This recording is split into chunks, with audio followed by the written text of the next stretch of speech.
Before we begin today, may I remind you that this meeting is hybrid and that we have a number of participants joining the meeting remotely. I would ask for everybody's patience regarding that. Furthermore, the meeting is being recorded and a copy of the public part of the recording will, as usual, be made available on the Council's YouTube channel following the meeting. To help with the smooth running of the meeting, if you are joining remotely, please mute your microphone when you are not speaking. Use the raise your hand button when you want to raise an issue and lower it again when you have finished speaking. And do not use the chat function for debate amongst one another. For those attending here in person today, please remember to activate your microphone when speaking and to turn it off when you are finished. I and the officers attending the meeting will monitor proceedings with a view to ensuring that all requests to speak are seen. Okay, the first item on the agenda is apologies for absence. Are there any apologies for absence, please? Not received any apologies, Chair. Thank you. Elected members, do you have any declarations of interest? No. And I have none either. Can I now invite the Chief Legal Officer to advise on the recordings of the meetings and other procedural matters as relevant? Thank you, Chair. It's just to advise, Chair, that this meeting is obviously recorded. The recording is hosted on the YouTube platform. We have a number of members of the public with us today, stakeholders in relation to the issue which committee will be discussing. Those stakeholders have been invited to, if they wish, provide statements to the committee and answer any questions from the committee that the committee may have. Obviously, in the context of doing so, they will be subject to that recording. We have checked with the individuals concerned and all are happy to be recorded and for their presentations to be included as part of that YouTube hosted broadcast. In terms of the procedure to be adopted today, it's intended that I will give a brief overview of the committee paper and the proposals that are being suggested to committee. It's then the intention to invite the relevant stakeholders from the public galleries one at a time to appear before the committee and taking a seat just in front of you, and to then undertake their own presentation of relevant information. It's being suggested that we put a time limit of approximately 10 minutes per person in that context, although some discretion may be applied if someone's coming to the end of their presentation at that time, and that's really just to keep the meeting operating within reasonable bounds. It's not intended that anyone will be entitled to cross-examine any of the stakeholders who provide statements, other than questions coming from the committee themselves. Once the individuals have made the presentation, answered any questions the committee may have, we would then invite them to take their seats back in the public gallery, and we'll then move on to the next stakeholder. Once all the stakeholders have provided their presentations and their statements to committee and answered all the questions committee may have of them, it will be for committee to then deliberate on the information it's received and to make decisions as to either the policy to be adopted, which may adopt some of the proposals made, some of the proposals that you hear from the floor, or alternatively proposals that committee themselves come up with. Or alternatively, if committee feels they need some time to deliberate, to continue the matter to a later date, at which time deliberations may have taken place and the committee's decision may then be presented. So I hope that fully informs everyone present of the procedure to be adopted, Chair. Thank you very much, Jerry. Can I therefore ask you to provide an overview of the report and what the committee has been asked to consider? Thank you, Chair. Yes, Chair, this report is in connection with the availability of wheelchair-accessible vehicles in the taxi and private hire industry. This is a long-standing matter within East Renfrewshire Council, and a number of reports have been brought to committee over the years in connection with this issue. The current report asks committee to consider the responses to a consultation undertaken earlier this year, and obviously to the representations made to committee today by the various stakeholders, and ultimately to determine East Renfrewshire Council's policy regarding wheelchair accessible vehicles going forward from today's date onwards. The report suggests a number of recommended proposals which officers have established based on the consultation responses to date. But as I mentioned earlier, it's entirely for committee to either accept all or none or some of those proposals, or alternatively to introduce ones of your own volition.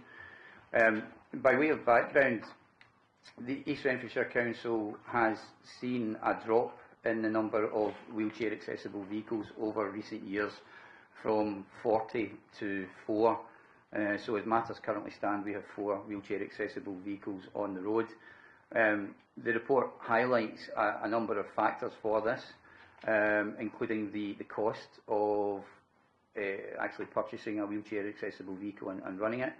The report also highlights that the availability of wheelchair accessible vehicles is also affected by the fact that the Council has no control over the working times of drivers, and therefore, because there are a number of wheelchair accessible vehicles licensed, does not necessarily mean that they will be available for hire at any given point in time. The consultation that was undertaken earlier this year led to an earlier committee report in May, at which time committee determined to hear from the various stakeholders.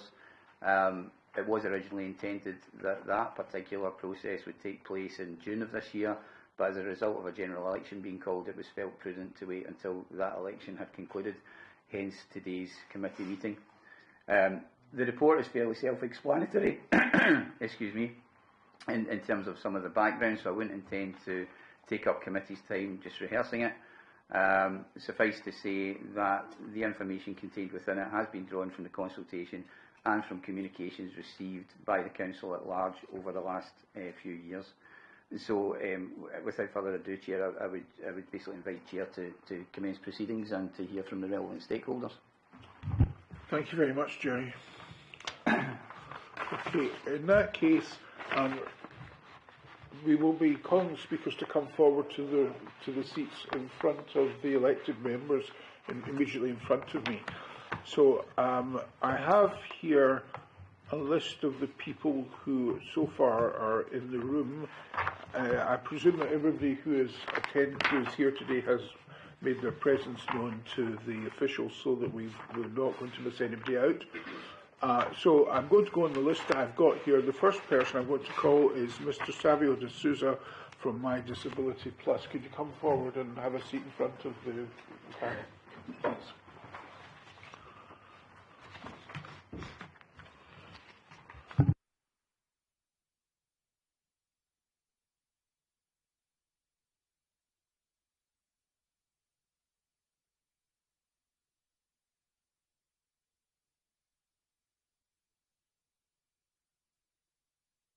There's a button there. If you press the button, a red light will come on when you're talking, so that you can be heard and recorded, please.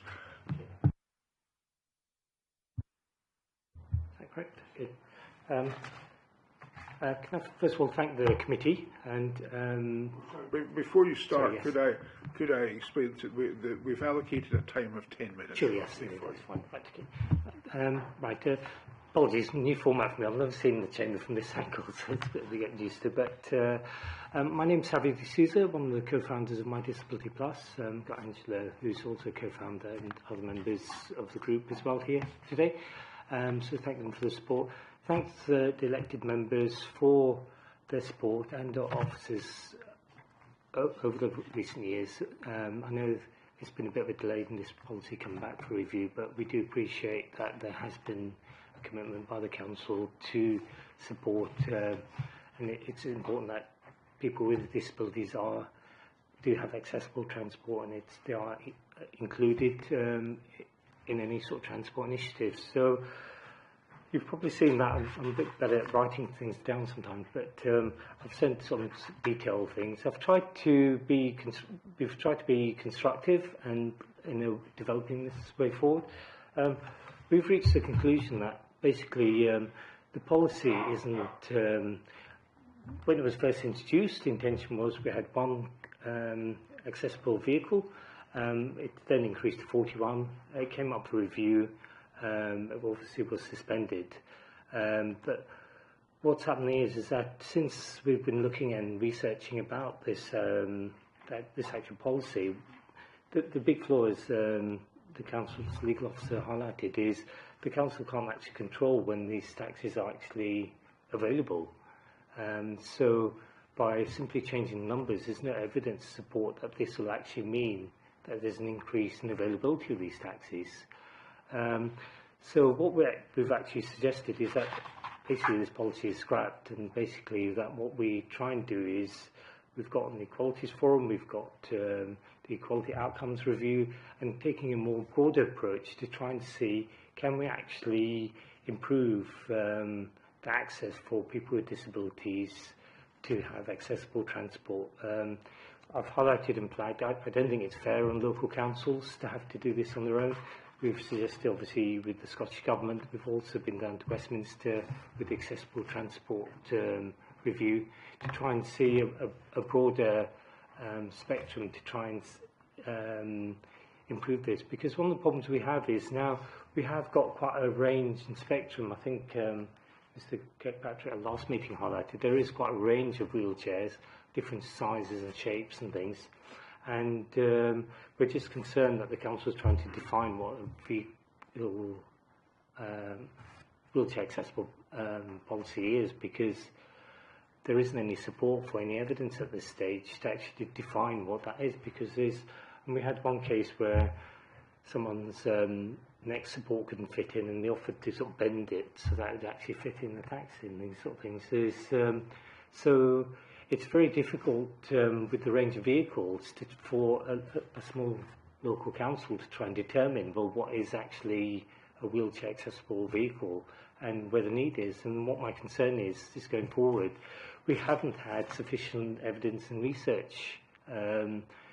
I know the emphasis has been on community groups and there's industry to try and provide that evidence, but in an area like East Renfrewshire, it's very hard to actually collate that data, and really need some sort of study if we're going to decide on numbers as a basis to go forward, so that it's at least based on some safe evidence on numbers. Because as I've highlighted before, and I think Mr. Martin's already indicated, we can't actually say when these taxis will actually be available, so it's very difficult to actually determine.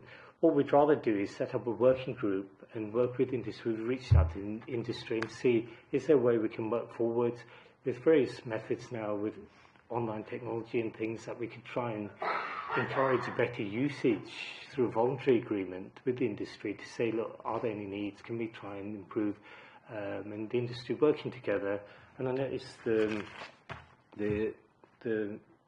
equality assessment that was provided is try and provide a more harmonious approach, and I think that would be a better way forward to try and, between now and April, when the equality outcomes review is up for things, to try and see, is there a better way of improving access? Because there has been a loss of confidence since the suspension of this policy, because people can't feel that they've got access to vehicles.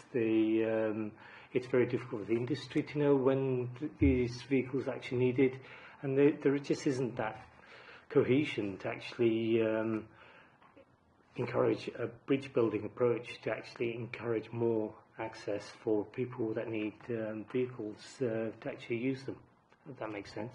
But most of my things are actually outlined in the actual report, and thank you for your time for actually reading it. But I think it's we really need to try and create more of a joined-up approach rather than the council trying to act unilaterally, because at the moment there isn't the evidence to support this being reintroduced, and there isn't, it's not based on sound evidence, and we're just concerned about this. Thank you very much, Mr. D'Souza. Thank you for being so brief as well. I'd like to allow elected members to ask questions to you. So can I start? Councillor Morrison, do you want to start? Yes, thank you, Chair. Good morning, Mr. D'Souza. Thank you for your presentation this morning. I wanted to ask a question with regards, I believe in the past, certainly then pre-COVID, when a wheelchair accessible vehicle was provided by a taxi company, sometimes a premium fare would be charged to account for the time of deploying the ramp and getting the passenger on board and secured. But what's your kind of understanding of when that policy was in place, and what's your kind of understanding of how the landscape has been since those fare uplifts have been removed? I think I can understand on a commercial point. I used to be president of the Chamber of Commerce. I can understand on a commercial point of view that there's obviously it's taken more time and that there was felt there was a need. However, in terms of a fairness, obviously you're saying that someone who has a disability has to be charged more, and we feel that's sort of discriminatory. If it was applied to any other equality groups, if it's any LGBT or women or ethnic minority, that because there's a protected characteristic there, you could be charged more. That it's just absurd and things. But I understand, obviously, from a commercial point of view, that the need of the time. But the problem is, from a disability point of perspective, it's not really seen as fair. Yeah, no, I understand that. Thank you. In terms of provision, as it currently stands, what's your understanding of how your members are currently getting about autonomously? Yeah. With the lack of wheelchair accessible vehicles? I mean, as a ward councillor, I have had constituents say to me, I'm concerned that there's a lack of wheelchair accessible taxis in East Renfrewshire, but they make other provision, they rely on family. What's kind of your understanding of what people out there are currently doing to get around this? Sorry, can I intervene here? If you're not speaking, we have to switch your mic. That's right, okay. So whoever's speaking can keep it okay, on, right. Otherwise, when you stop speaking, please okay. keep it off. Okay, right. So, okay. Would they help if I reiterated my question? No, that's... I think there's been basically a loss of confidence locally with the provision of vehicle-accessible vehicles. It's basically the experience of most people were finding that there aren't vehicles available, and even if when we did have a significant number, that was still the case, because obviously we can't determine when those vehicles are actually available. So people have gone to online platforms, have used family members and other means to try and think, which is a shame, because we'd like to support the industry, but obviously if it's not matching the demand and need, then it's not being used, so those vehicles are then lying idle. Okay. Thank you, Councillor Morrison. Provost? No questions, thanks. My only question is, could you clarify the level of complaints you've had about the current status of the service for disabled people? Basically, we haven't actually been able to collect numbers, but basically there's been a general consensus that basically there haven't been vehicles available. I mean, there's only now... Sorry, it's probably there. I mean, I, as a councillor, have not had a single complaint from anybody saying they could not get a vehicle that was wheelchair accessible since I've been in office, which is 2 years. So what I'm asking you is, how many complaints have you actually received from your the people that you serve that they have been unable to get the service they need from taxi suppliers? I can't quantify the exact number. There's not many, and we've also asked elected MPs and MSPs as well, and they've said that they've not received any complaints. I think there's really a concern that basically there's no point in raising an issue, so I think basically people have just given up and making other provisions. So I don't think we've actually got any numbers that we can actually quantify. Yeah, I understand that, but I think you must understand that we have to try and be as evidence-based as we can. And, you know, the lack of numbers suggests the lack of evidence for the system not working.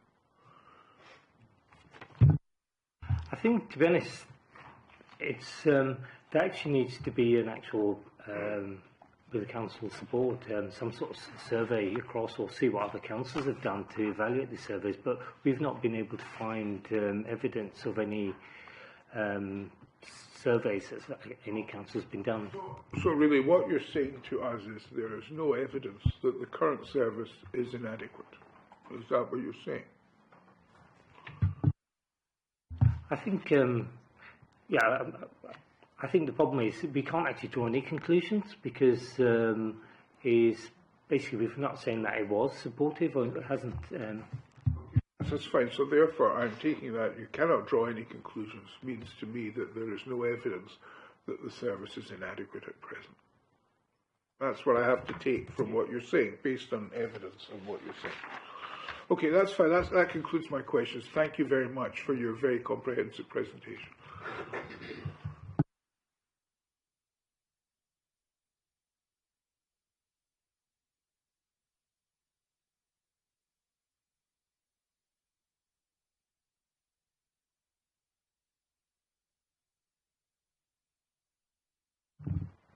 Any elected members, with your agreement, I'll move on to the next.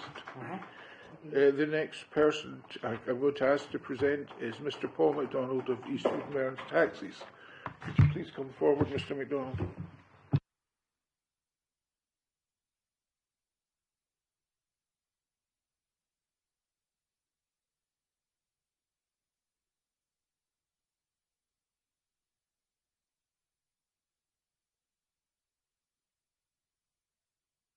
Good morning and welcome. Yes, could you please restrict your presentation to 10 minutes, please? Good morning, my name is Paul MacDonald. I'm the owner of Eastwood Mearns Taxis. Thanks for giving me the opportunity to speak today. I'm just here to give you my views as a taxi company owner. This policy we're talking about today, in my view, it's just not workable, it's not feasible. This policy was and has been it was already in place probably about 7 years ago. And 7 years ago, in my view, it didn't work. It was actually the complete opposite. It made the service levels a lot less. We actually took over Eastwood Mearns 6 years ago, and 6 years ago we had 220 vehicles working at Eastwood Mearns. When this policy came into place, the reduction in drivers starting went down from 220 to 205, so we lost about 15 cars through that period, with this policy being in place. In that time, we did not start any of the wheelchair accessible vehicles, so the policy that came in place didn't do what it was supposed to do. It was give a better service for wheelchair accessible people. Quite the opposite, the wheelchair accessible people actually get a worse service through less drivers being involved in the system. If this policy comes into place, the costing for drivers to put these vehicles on is far too expensive. You're looking between 50, 60, 70,000 pounds for new vehicles to be put on the road. What's going to happen, what happened in the past, is that no drivers are going to come to Eastwood Mearns and put a new vehicle on simply because they can't afford to do that. It's all down to these drivers they're there to make a living, and they can't make a living if the cost of putting a vehicle on the road is far too expensive, and that's exactly what's going to happen. The disabled people will get a worse. Just now we are giving a lot. We're doing 8,000 jobs a week for the Eastwood Mearns public. Out of that, there's a lot of other disabled people getting a service, and it's an important service, and it's a service that they all need. That will only deteriorate because, unfortunately, with the demographic of the age group of drivers between 55 to 65, there's a lot of them retiring. For us to replace them, we need new drivers to come, new licence, and if there's restrictions put on it, it's got to be a wheelchair accessible vehicle that's going to cost between 50 to 70,000 pounds. They're just not going to come. Quite simple. So these people at Eastwood Mearns, the service levels will go drastically down, and you'll not get a service. It will hurt everybody, including disabled access people. From my point of view, and I just do not see this working. And if it does come in place, I do believe it's only going to make it worse for everybody. Everybody within Eastwood Red District. Thank you for your presentation. Thank you for being brief. Okay, questions now. Can I call Provost Montague? Would you like to ask questions? Thank you very much. There does certainly seem to be a quandary, for people who are wheelchair users to be able to get out and about, or even for special occasions, one of the representations we got quoted that they live 1.5 miles from the mother's care home, but it costs £85 return for each trip at Christmas time, and £30 for each booking was to guarantee the pick-up and return times. So, as a private business, but also as a public service, what more can the taxi industry do to support people? There are only 4 taxis that are wheelchair accessible now, so people aren't getting a service. So I'm wondering, is there any way that you could suggest, I mean, out with what you're saying, you know, the cost of it, etc., what commitment is there from the taxi industry to support people in these circumstances? I'll just switch this off so that you can reply. Well, that's near enough impossible question to answer, because we could answer that question when we were sitting here today. Quite simply, it's a difficult problem we're looking for a solution for. And sometimes you think you bring in what you think is the right solution, which is the proposal today, it'll actually have the worst effect. I can't answer that question. That's not an easy question to answer. And if I could, I don't think we'd be sitting here today. If we had a solution to that problem, which is the problem we're looking at today, is how to solve that problem. But the proposal is not going to solve that problem. This is what I'm trying to say. The proposal is going to make the problem worse. Thank you. I would suggest that is why we're here today. It is a challenging problem, yes, definitely is. And but this is why we're here, to see what we can do to improve things all round for people. So, what would your proposal be then? Again, if I had a proposal, I'd have put it forward, I'd have put it into writing today. That it's not an easy solution. The solution that's the problem we've got today. If it was an easy solution, if it was a proposal I could put to you right now, I would have put it to you. But I don't have a proposal. The same as probably nobody in this room has a proper proposal, an answer to this question. We don't have an answer to this question, unfortunately. If we did, we would have put it in place by now. So there's nothing, as far as the taxi industry is concerned, about, there's only 4. How would you suggest the taxi industry, because I take it that you're in touch with your members as well, if there is a willingness to increase this wheelchair accessible vehicles, what would your wish be? I don't expect you to say, well, this is the panacea, but what would your wish be? Right, absolutely. You want everybody to get a proper service. You want, no matter who they are. But everything's down to finances, down to money. I could put a proposal to you right now that, okay, every new licensed vehicle goes on, but why does this council not subsidise the disabled vehicles by £20,000 for each vehicle? And your answer to that is not feasible. If I said to you, the council could do it, the government could do it, the council, for every vehicle that's put on, the council could subsidise every vehicle, putting £20,000 into that business for every single vehicle. You would tell me it's not feasible because it's financially can't afford that. Simple as drivers financially can't afford to do what this proposal is. They can't afford to put £20,000, £30,000 extra onto a new vehicle. So that could be a proposal that the council put £20,000, £30,000 for every new licence that goes on. But you will tell me that's not feasible, that's not a proper proposal, and I know it's not. Just like I know it's not feasible for drivers to put these vehicles on with wheelchair accessible, so it's going to cost them £30,000 extra for every new vehicle. It's the solution, the problem, it's not an easy problem.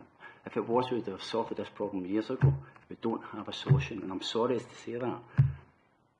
So I can put proposals, but they'll be outrageous proposals that the council cannot. The council don't have the money. We don't have the money.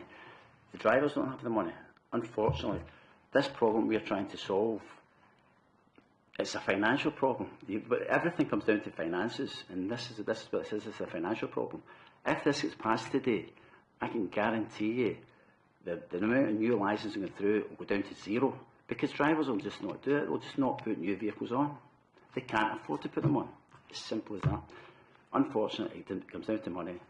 And what will happen is the service levels for taxi industry, trying to solve one problem, it's going to create a bigger problem for everybody else. Because, as I said, we've got 200, 300, 400 disabled people use us on a weekly basis, all different disabilities. They are going to get punished because the service levels will dramatically go down. It's as simple as that. I'm sorry I don't have an answer for you.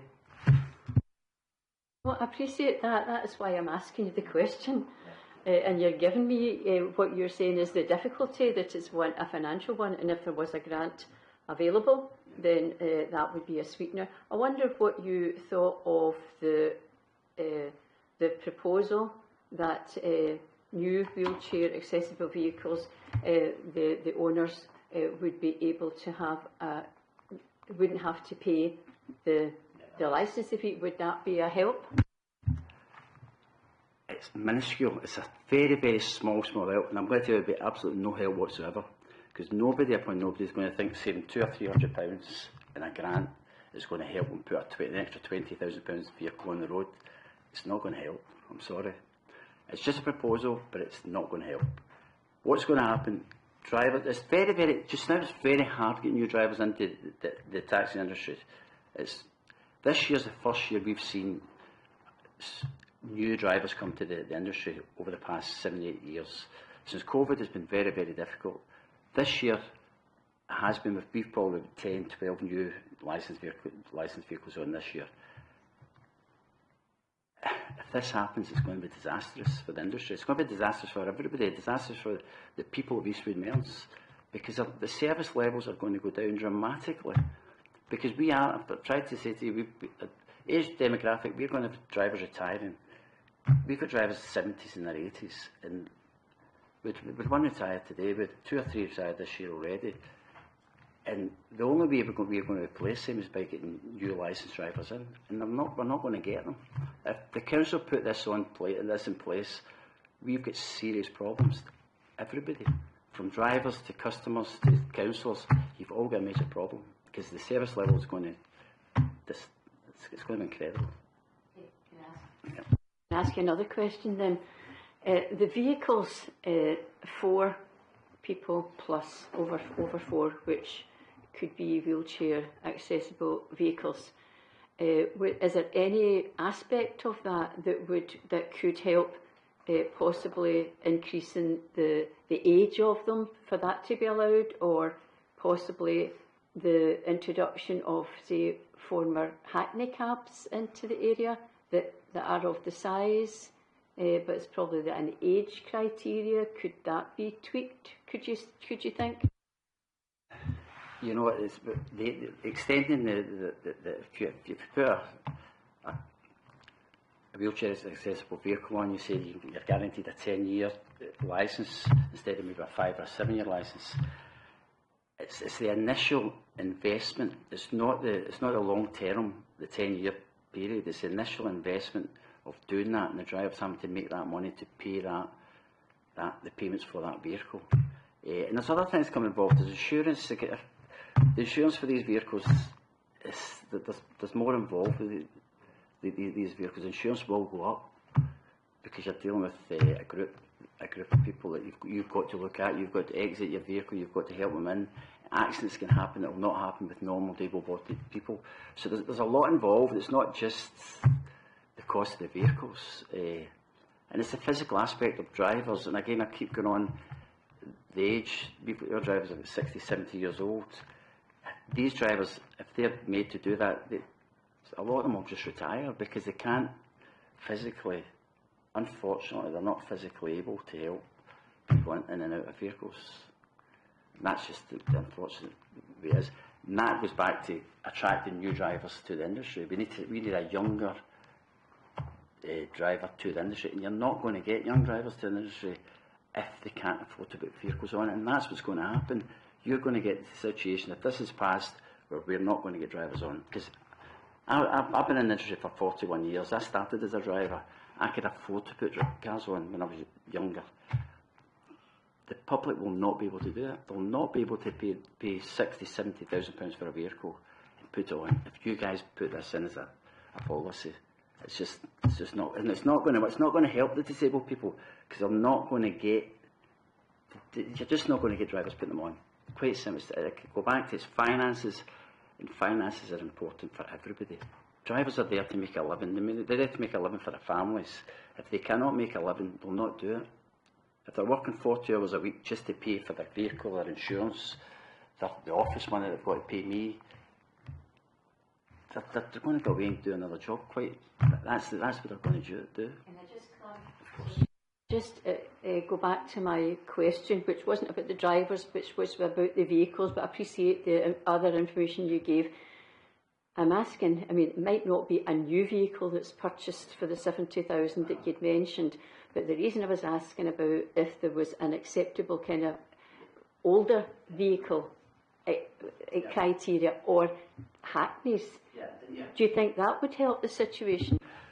Again, if you're buying a 5-year-old vehicle that does a wheelchair accessible and it's half the price, you're actually buying another problem. You're buying reliability.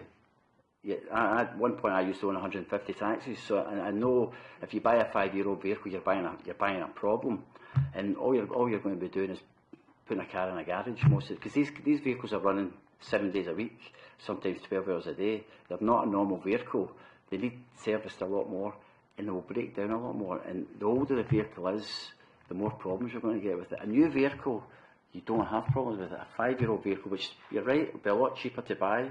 You can put it on the road if you extend it to 5 years, 10 years, whatever it is you extend it to. That's just creating another problem. That's my questions. Thank you. No further questions, Provost? No, thank you. Councillor Morrison, please. Yeah, thank you very much, and thank you for your presentation, Mr MacDonald, and also the written representation which you submitted in advance. Turning my attention initially to that, you said that you've got 140 drivers and you're down 70 since the COVID period. And looking at what's going on nationally, it's kind of no surprise. The cost of vehicles has gone up since the pandemic. I'd imagine quite a number of your fares probably go to the Greater Glasgow area.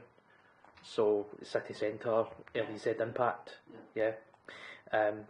These issues are pretty well publicised in the national press. So I suppose it's against that backdrop that we also have these challenges with the wheelchair accessible vehicles.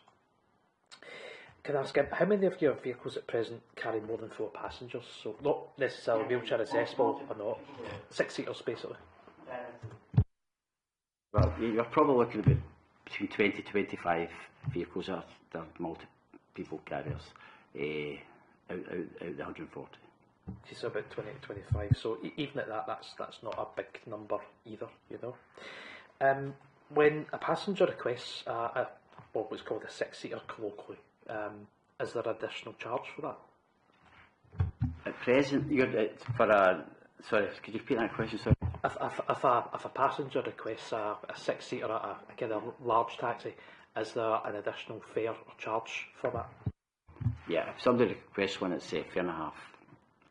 That actually saves them money, because if there's 6 people, they would have to get 2 cars. So £4.50 actually saves the party money if they've got a people carrier. I think it's fair to say those vehicles tend to be more expensive to purchase as well, whether they're wheelchair accessible or not. Exactly. Yeah. Well, the multi-people, the 6-seaters, 8-seaters are more expensive. That's why they buy them, because they do have an opportunity to get a £4.50 fare, which suits them, but also suits the public, because the public are saving money because they don't have to get 2 taxis. Tell me if I'm wrong, but it seems pretty obvious to me what the issue here may be. In your written representation, you said that previously, if someone was operating a WAV, they would charge an extra fare, I believe an extra 50%, which would be in line with what a 6-seater taxi charge would be. And when that stopped, is that the time when the number of vehicles diminished? Yeah. Absolutely. What happened when we took over the company, that policy was in place, and there was a complaint that the wheelchair accessible, when we sent a CAF that they requested it, if I could charge an extra 50%, and they said it was discrimination, which we as a company said, right, fair enough, we take that off the mat and we charge them the normal. And what happened was, at that time we probably had 7 or 8 vehicles that were quite happy to go and pick up wheelchair accessible, and the customers were quite happy for it as well. They were quite happy. As soon as we took that off, the drivers then decided to remove the wheelchair accessible fee, and it wasn't financially, again, it wasn't worth their while, and that's what it comes down to finances.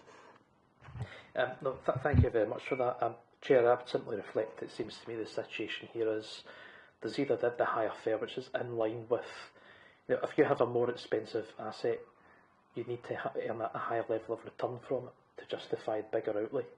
And that's just basic, simple market facts. Yeah, and until such time that there's a government subsidy from the national government, arguably they could say, well, we pay disability benefits for that purpose. I think the scenario is going to be there's either a higher charge, as there was previously in as a service, or there's the same charge and there's no service. Yeah. And with you're absolutely right. Well, at the time, the public, they were getting a good service, and it was suiting everybody. It suited the public, it suited the drivers, and for the drivers to put these wheelchair accessible vehicles on at the time, it might be 8-9 years when they did it, it did cost them extra money, and that had to be paid for. The public that were using it were getting the disability allowance, so they were quite happy to use that allowance to pay the extra, because they knew the driver had gone to they paid the finances out to put the vehicle on. So you're absolutely right. That's all, Chair. Concluded questions. Thank you. Thank you, Councillor Morrison. Before I put my questions to you, Mr. MacDonald, I'd like to put a question to the Chief Legal Officer about discrimination over charging. Is it illegal and discriminatory to charge disabled people a higher fare when they're using a bigger car or whatever? Could you clarify that?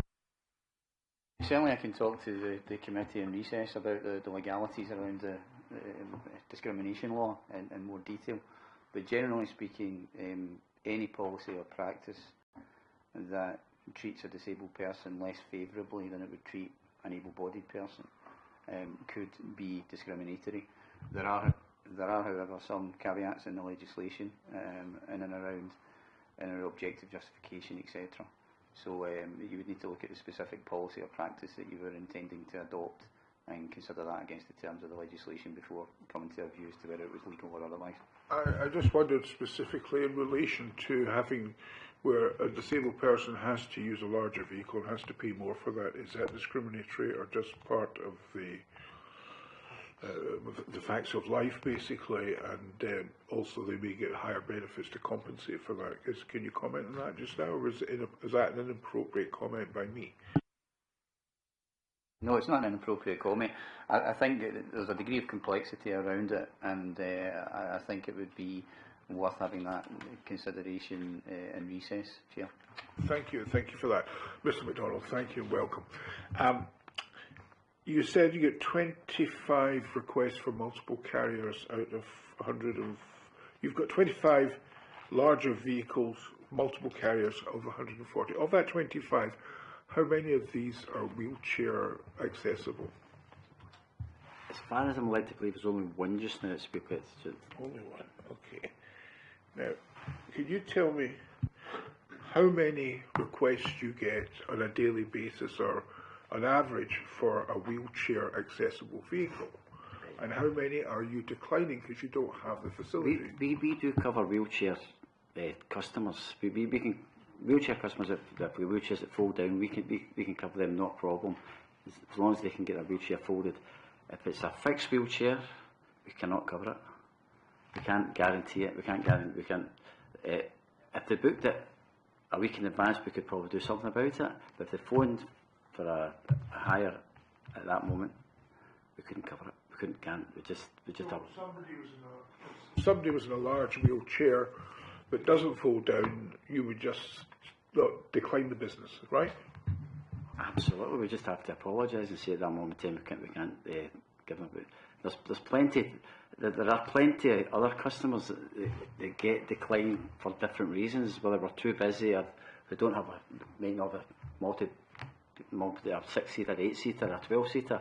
So it's not just the wheelchair we've got to decline. We decline quite a lot of customers, unfortunately. Could you give me an indication of the numbers of people who are coming to you where they are coming to your vehicles, they're disabled and they fold their vehicles, their chairs down and their equipment down, and you carry them? What numbers do you have roughly? I wouldn't give you that number because I can't tell you the actual number. I know it's not a lot, but I'm not going to give you a figure 5, 10, 15, 20. I could get you that figure. Give me a percentage, perhaps. Listen, I'm sorry, I'm not going to give you a percentage because I've been making it up in my head. I could get that figure for you. I can get the exact figure for you, but I'm not going to make a figure up in my head. I don't work in the control room. Well, I understand that. I'm happy for you I'm not going to give okay. you a figure that's pulled out there. But if you do want that, I can actually give you that figure and I can get it down to you today. But I can't give you that figure. I'm not going to just make something up in my head. I think it would be useful for us to have this. Yeah, I could give you that figure. I could give But, okay, I think... Okay, so basically you have one vehicle and so if somebody phones up with a disability and they need a wheelchair access vehicle for a large wheelchair, you have one vehicle, and generally is it used all the time for? This vehicle's used. It's used for private hire all the time, not for wheelchair accessible. That is main use. 99% is used for normal private hire. Well, there's not a huge demand for that. There's not a huge demand for people phoning up and saying, "I must have that wheelchair accessible vehicle for a large wheelchair." Yeah. Listen, I don't get complaints on my desk at all about people not getting taxis, about wheelchair accessibles. I've never had a complaint from my staff. Normally, I've got different levels of management, and eventually it comes to me if there's a major problem. There's not a problem in my mind with wheelchair accessible vehicles or wheelchair users getting taxis.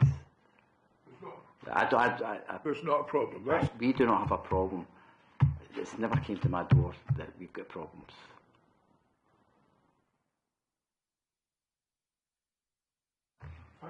Finally, I'd just like to go back to the Provost's question about the charges that she mentioned.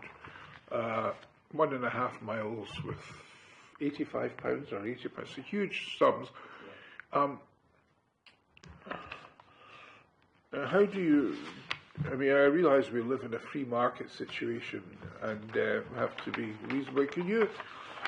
I mean, I've always felt that trying to get a taxi over the festive period is quite an expensive procedure. I appreciate that you live in a commercial market and it's not an easy job. I use your services quite often, so I know that. But can you explain the costs in this situation, which do seem rather outstanding, if you don't mind me saying so? I can tell you the hire you're talking about, it wasn't my company that did that hire. I believe it was probably Glasgow TOA did that hire, but it wasn't Eastwood Merchant did that hire. So we would, the maximum we normally charge is £4.50, and at Christmas we charge £4.50 as well. So that's been a private agreement. It's been arranged between the customer and somebody else. I don't know who that company was, but we would not charge anything near that for anybody. That's just a ridiculous charge. So I do believe that customers probably paid that. I do believe they've probably arranged it through a TOA or a Glasgow or something. They've arranged it through somebody privately, and that's what they've had to pay for it. But it was nothing to do. It's not a ridiculous charge. It's nothing to do with the use of Mills. Okay, thank you very much, Mr. McDonald. Before we finish, Mr. Mahon wishes to say something. Yeah, Chair, it's just to bring to the committee's attention. Obviously, the committee has a role in setting maximum taxi fares, but when you're talking about private hire cars, it's effectively a private contract between the company and the user of the taxi. So private hire organisations are entitled to charge whatever they wish. So no, I appreciate that, but it's just to give context to the comments that are being made. Are there any further questions by the members? No, thank you. Mr. McDonald, thank you for your very comprehensive answers to the questions. Okay, can I now call Mr. James Kyle of the Scottish Taxi Federation forward, please?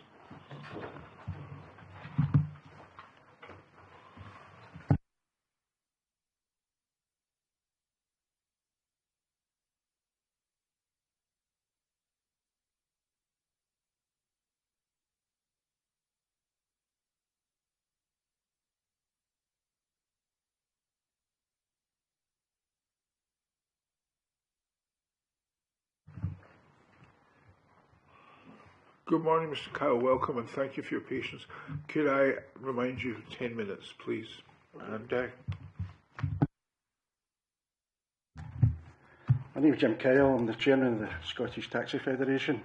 Mr MacDonald's kind of stole like my thunder, so I'll cut it as short as I can. When I was coming here, I asked myself some simple questions. What was the current situation? And it was 4 accessible vehicles. Well, that's not a true reflection on actual wheelchairs, vehicles that are carrying wheelchairs. Next question is there a demand for more wheelchair accessible vehicles? Well, what I did was I contacted my colleagues in different areas, South Lanarkshire, it covers East Kilbride, Cambuslang, Rutherglen, and then through into East Renfrewshire, West Renfrewshire, Inverclyde. All these licence areas are the same as us. They don't have specific vehicles.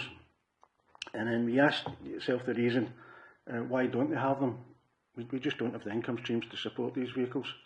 We don't have hospitals and airports and casinos and all that kind of stuff that are income streams, shopping centres, that are income streams for taxis.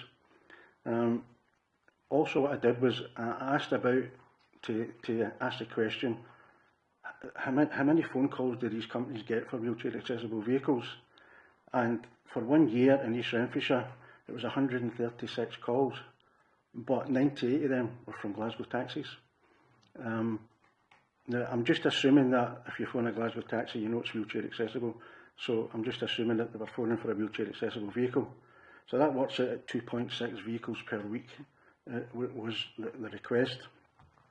And you've got to look at that as how do these other areas cope? You know, there's no demand for them to put on more vehicles. There's no demand for them to, you know, to have these kind of meetings. And what they're basically saying is demand is income, and the drivers are finding the balance themselves. The entrepreneurial drivers will match the income if it's there. Now, what I also learned as well, that if you force drivers to put these vehicles on, it's not so sustainable. The drivers need to want to put them on. So we need to find some way for the drivers to want to put them on.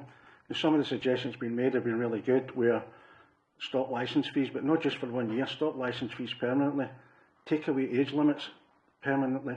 That way it will allow people to put on older vehicles. The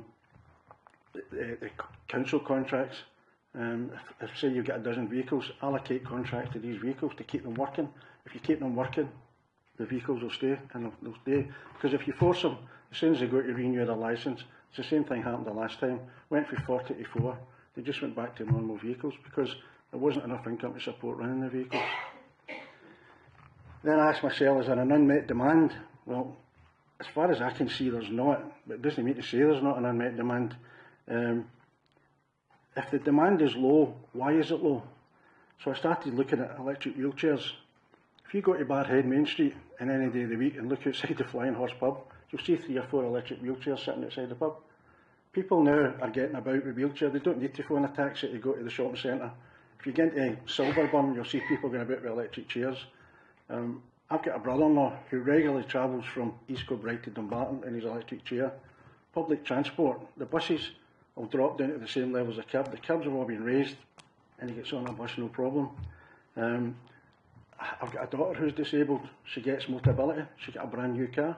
So all these new things coming in are helping disabled people. And that alone is cutting down the need for wheelchair accessible vehicles, because disabled people are becoming more dependent. They don't need to phone a taxi. You know, would additional wheelchair vehicles benefit? Of course they would. But like I was saying, who pays for them? How do you pick out the group of people that's to pay for them? If you take taxis in this area, it's in a diminishing trend. Out of possible 75 plates, we've got 38. Now, I've watched that going down year after year after year. We spoke to Jerry and Brian about things that may stop it and try and improve it. But the taxi trade's it's not an attractive trade anymore. If I'm 65-year-old, if somebody comes to me and says you've got to spend £65,000 on a new vehicle, I'm retiring, because that's another mortgage. And you know, the Federation have estimated that in this year we're going to lose 500 taxis throughout Scotland. And that's various things like low emission zones and income tax codes and all these things. And it's no uncommon on a Saturday night for somebody to wait for 4 hours to get a taxi. It's hitting the economy hard, and it's also increasing lawlessness because you can't get taxis. And the amount of times I worked for Clarkson Taxis. When I started in Clarkson Taxis, I think they had 30 taxis. We're now down to 6. East Renfrewshire Taxis is down to 2 for 18. You know, there's just no the taxis there to deal with the demand, because, you know, on a Saturday night, people are not going out anymore because they can't go home. They'll go to the local licensed grocers and sit and watch a movie. And the amount of times we've got to say to people, sorry, on a daily basis. And to go back to a point Paul was making about wheelchairs, I, on a daily basis, pick up somebody who's a wheelchair user in my car. I put the car to the side door and they slide off the chair into the car. I fold the wheelchair and put it about. It takes no extra time. But how many people who are wheelchair users phone and don't ask for a wheelchair accessible vehicle? They just phone and ask for a taxi because they know fine well that they can slide across. And that happens a lot. Now, I reckon I do that on a daily basis, but I reckon every other taxi is dealing with some sort of disabled person on a daily basis. I don't think it's as bad as what we think it is. I don't think that the situation is critical. There will be disabled people who can't get taxis, but I can't get a taxi sometimes, and I work in them. I mean, I'm going on holiday in 2 weeks and I've already booked my taxi to make sure I get it because it's at 3 in the morning. And that's just the nature of taxiing in this area. And it's not just this area, it's everywhere. Glasgow taxis, at any given point on a Saturday night, there's only 75 taxis working, covering the whole of Glasgow. I mean, that's quite scary. They can't get people to work at night at all. They're all working during the day, shopping centres and such like. And if there's an easy answer, I don't know it.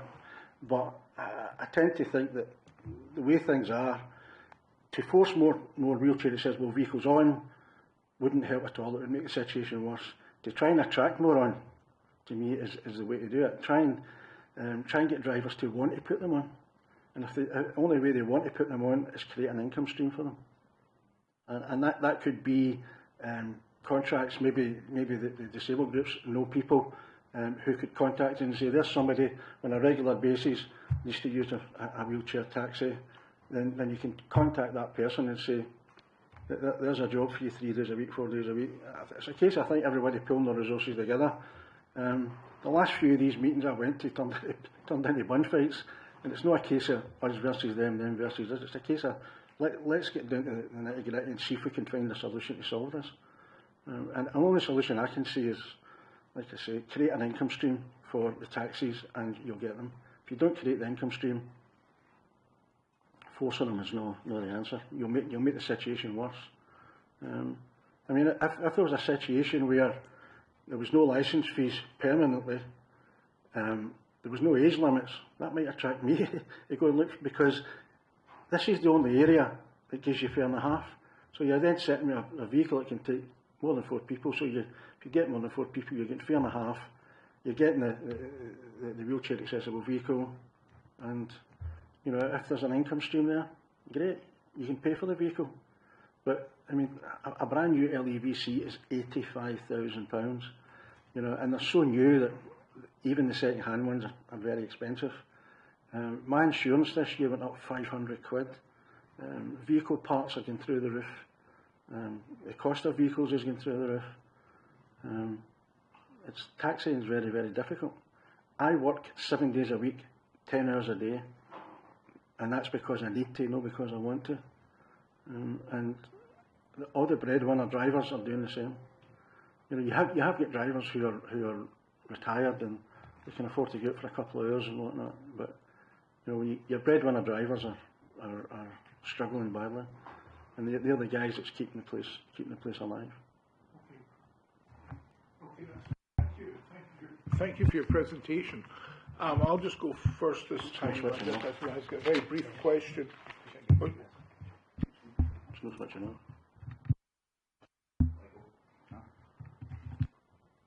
That's it. Well done. There's something in your presentation that seemed to conflict with what Mr. MacDonald said. I just want to clarify that. You said that you asked if the licensing fee of £300 odd, I think it is, was dropped. And I think Mr. MacDonald mentioned that that was a drop in the ocean compared to the cost of a new vehicle. I take it that you agree with that. I mean, really, you just want the licensing fee drop per se, rather than concerning the wheelchair accessible vehicle matter. Would you agree it's a drop in the ocean, the £300? Well, the thing is just drop it for the new applications. But you want to drop permanently. Drop it permanently, that's £400 a year. Yeah, but it's compared to the 80,000, it's still a drop in the ocean, isn't it? If you could get that along with no age limit, you can then buy an older vehicle, and then if you take, if you get income streams such as contracts, pension contracts, whatever. Yeah, well, There's your button on, if you'd like one. can you repeat that last And sentence? the for the recommendation from the Okay, council. no, sorry, can stop you. Can you repeat the last sentence for the provost? Your last sentence about. Sorry, the last sentence about what?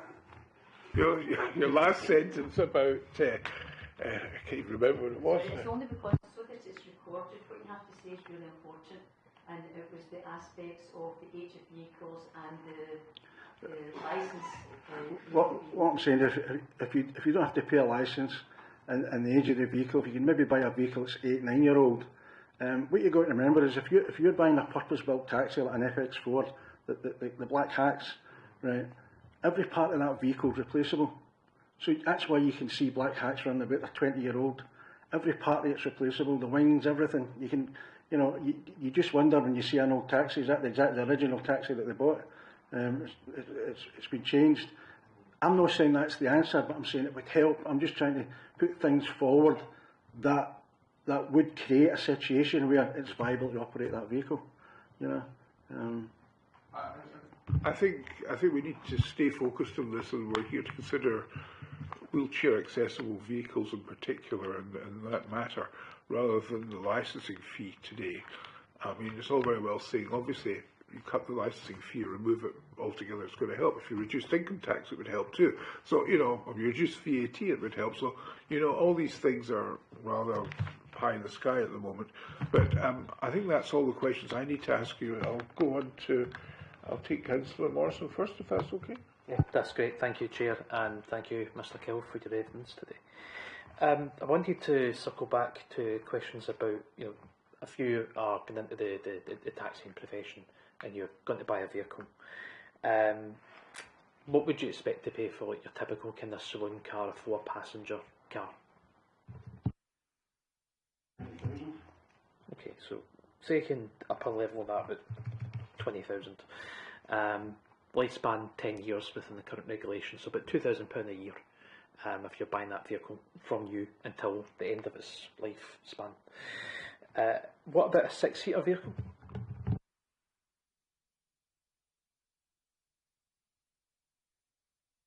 About 30,000 for a... It depends on the model. If you're buying a Mercedes, 6-seater Mercedes, you're close to 60,000. If you're buying a Ford Tourneo, you're probably, 30,000, 32,000. Okay, so even taking the kind of middle road from what you're saying there, the cost is about double. The fact that you get extra 2 years on it, a 12-year life cycle, if it was a WAV, you've still got a significant extra kind of cost to try and recuperate to justify buying that vehicle. It's a bit like why you see your typical kind of saloon taxi vehicle as like a Skoda Octavia or a brand equivalent. People don't tend to be driving about in BMW 7 Series taxis, and the reason for that would be you're paying significantly more for the asset, but you're not getting the return on it. Would that be a fair assessment? When you buy a vehicle, you usually take the finance over 5 years. I'll talk about my own vehicle. My vehicle's £300 a month, right? and I've got to get that vehicle right now. Still got another 2 years to pay, and it's sitting at 160,000 mile. That vehicle need to do about 300,000 mile. So it's not just a case of £300 a month. I've got to service it every 4 or 5 weeks, and then you've got things like springs and all the routine things. It just cost me £500 for an alternator. You've got all these wee routine things that built into the cost. Now, I can show you my accounts, and my accounts last year, off the top of my mind, was 48,000 gross, but I only netted 16, so the rest of that was cost. You know, if it wasn't for my wife having a good job, I would be struggling. You know, I wouldn't be able to afford the house I live in if it wasn't for my wife. And that's the reality in most taxi drivers. The cost to operate a taxi is incredible. You know, then my insurance is £165 a month. You know, so when you start to add it up, I'm £150 a week weigh-in. So I'm paying the taxi place £150 a week. You know, so when you start to add it all up, you know, it's a lot of money just to operate a taxi. And I think that's an important reflection in the context of all of this. Saying 16,000 a year net, so after all expenses. Of course, taxi operators are self-employed, so things like national minimum wage, living wage do not apply. So it could well be that a taxi operator could end up earning less than the minimum wage. Would that be correct?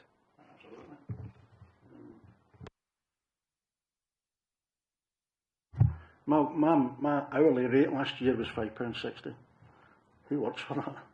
You know, and if I had to put on a wheelchair accessible vehicle, I'd probably drop to about £2, £3 an hour. It's just, you can't do it. I mean, we just can't do it. You know? You mentioned earlier that there was a shortage of people who are willing to enter the profession, becoming taxi drivers. You said, direct quote's not an attractive trade anymore, and we see the consequences of that in terms of people finding it difficult to access nightlife or the amenities of Glasgow City or adjoining authority. What kind of impact have alternative means of driving to earn a living had on taxing, like your kind of fast food delivery, grocery delivery apps? I won't name the apps, but you'll know them, and things like parcel deliveries, which have kind of really taken off, especially since COVID. What kind of impact have those had? It's a massive impact. I mean, I remember we used to sit in a rank at Clarkson and you get all the wee wifeys coming up with their bag shopping. You don't get that anymore. They just get it delivered. You know, the street work's diminished rapidly, and just basically the cost of living for everybody. You know, taxi fares are, you know, it's like if you get a taxi from Clarkson Toll to the Avenue Shopping Centre, it's about £12–13. You know, that's, you know, and if you're coming back down again, it's another £12–13. So there's £26 before you've even spent a penny in the shopping centre. So that's got a massive impact on. You can't make the fares any cheaper, because you make them any cheaper, it's not viable to operate the vehicle. But I think East Renfrewshire is the only council area in Scotland where there's public hire plates available. So it's because of partly it's because of the lack of income streams in East Renfrewshire for taxis, and there's nothing you can do about it unless you're going to build a shopping centre or something. And also as well, access to the customers. If you take, for example, the Newton Mearn Shopping Centre, there's nowhere for a taxi to sit. The shopping centre wanted £16,000 a year to put a phone in. We were under the impression that the bit at the front here has to be allocated for taxis to draw in and draw out. That would be a massive help to us if there was a rank there. There's only really 2 ranks in East Renfrewshire that actually operate properly as ranks, and that's the one at Clarkson Toll and Mearns Road, and the one at Kennishead Road and Thornley Bank. There's no other working ranks, so you've got all the taxis trying to work off of these ranks. It would help a lot if the council, you know, looked at how can we get these guys more income streams, because that's what we're lacking. You know, we don't have major hospitals anymore. We don't have major shopping centres. You know, we don't have loads of pubs, but you know, where you're picking people up for. Most of the people you're picking up are people going to and from stations. I mean, I can in the morning guarantee my first 4 jobs is either going to the airport or going into Glasgow, central or Queen Street. You know, School runs as well. We get very few school runs anymore. Just to kind of clarify my question a wee bit, I hear what you're saying in terms of the impact on a lower number of fares because technology's moved on, people can do home shopping. Where I was more kind of getting towards is, if 20 years ago you said that I want to, kind of use my car to earn a living, taxi would kind of be your only choice. Nowadays you can choose to deliver like fast food, KFC, McDonald's, those kinds of things. Is that having any impact on the trade? People are saying, well, they don't care how my vehicle is, they don't even care if it's a car, I could use my bike. I don't need to worry about carrying passengers and special insurance. I'll just go and do that instead. Is that having any impact on the industry? During COVID, a lot of drivers left, and that's what they went to do. During COVID, there was a massive increase in HGV wages, so a lot of them left and go and sat their HGV. A lot of them left to do home deliveries, and they're still doing them. They've never come back because they don't need to pay the same insurance amounts and whatnot. A lot of them have bought electric bikes. They run about electric bikes to do deliveries. I suppose I've no further questions here. I'm just getting to the point that if we are too punitive in this new policy, we could drive in further drivers into that alternative career path. I've heard with, thank you. I heard with interest your comment about taxi ranks, which is very helpful to me. So thank you, Councillor Morrison. Provost. Thank you very much. Thank you very much for your evidence, and you've certainly given us a good insight into the life and the work of a taxi driver, and from what you were saying about the rate per hour you had worked out, and I noted that you were working 7 days a week in 10-hour shifts. So that's certainly revealing. Thanks for all of your answers. But can I just go over a few things now? I didn't fully catch what you said, that East Renfrewshire is the only council area in Scotland for what was that? Sorry, I'll get rid of this. Public hire plates. Public hire plates. Uh-huh. Could you explain that, please? Well, you've got a taxi and a private hire.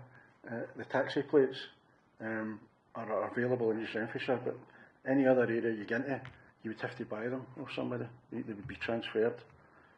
For example, in other areas, you can put your plates into. I could put my plates into a business name, right? And if I wanted to sell my business, I could bring you in on the plate, put your name on the plate, and then I would drop out, and you just take over. That means I can sell my business. Whereas that stopped about 10 years ago in East Renfrewshire. So now what happens is, if somebody wants to leave, they just hand the plates back to the council, rather than try and transfer them to somebody else. And that's part of. Well, I'm not saying it's the main reason, but it's quite a lot of the reason why we're losing so many cars. And I spoke to Jerry, and they're investigating, so that would help as well,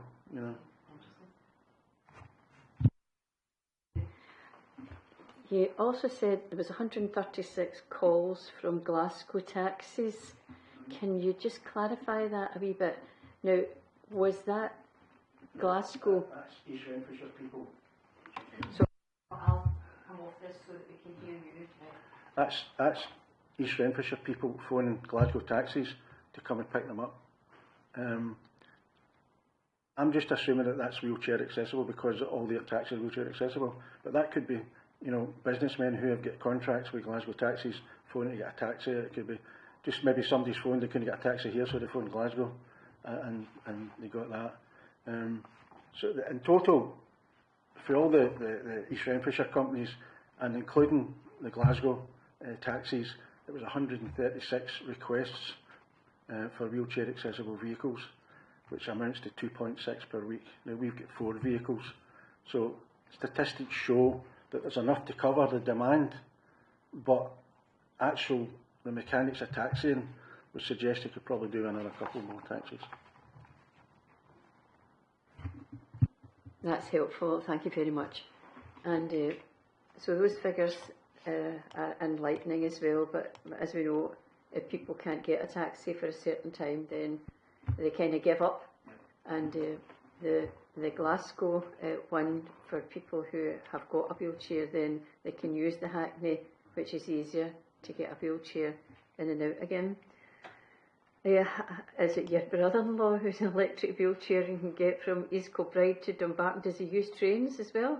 Buses. What? Oh, he uses buses. Oh, I see. Oh, that's right. I noticed. And so he can go on a bus with that big electric wheelchair. And sorry, I'll come off if you want. All the bus stops have all been raised, so as when the bus draws up, the bus will drop to the same level. You can just drive straight on, and every bus has got an area allocated for a wheelchair. So I mean, he gets a bus into the city centre, and for the city centre he gets a bus to Dumbarton. There was one time he missed it by about 100 yards and he got stuck up a hill. we had to go get him. But I mean, I think that's a hard fact. You know, wheelchair users have become less dependent and more independent. Well, that's good to hear, and I suppose, or I'm assuming that all these advancements came about because of such conversations and challenging, and how can we meet them, how can we make things better. He also said that we're going to lose how many taxis in Scotland this year?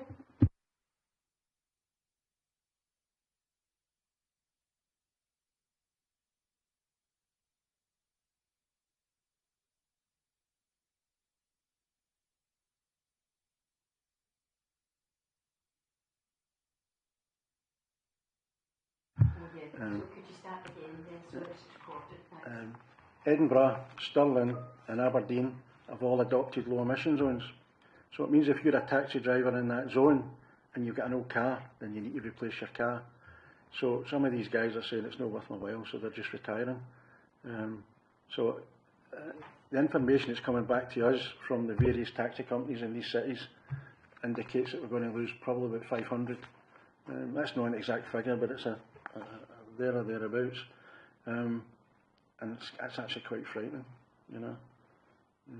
When you think of, you know, lawlessness, you think of, you know, the economy. It's worrying. It's a worrying statistic. I'm thinking of safety, you know, especially young people getting them home at night, or people working in the town and having to get, you know, home at night. So it is a very important service. Could you explain to me again about the fare and a half? Does that apply throughout Scotland, or what is the situation with fare and a half? To the best of my knowledge, East Renfrewshire is the only council area that applies fare and a half. It just means that if you can take more than 4 people, you're saving them from getting 2 taxis. So you've got it on your meter. The tariff on your meter is you switch it to fare and a half, and the meter charges at fare and a half.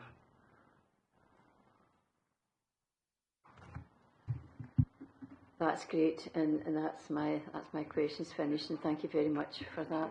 Right. Can I just come back to you about I think we have to understand the differences between taxis and private hire, which I think Mr McDonald's company is private hire your taxis. So you have boundary charges, or do you have boundary charges? Have they stopped that?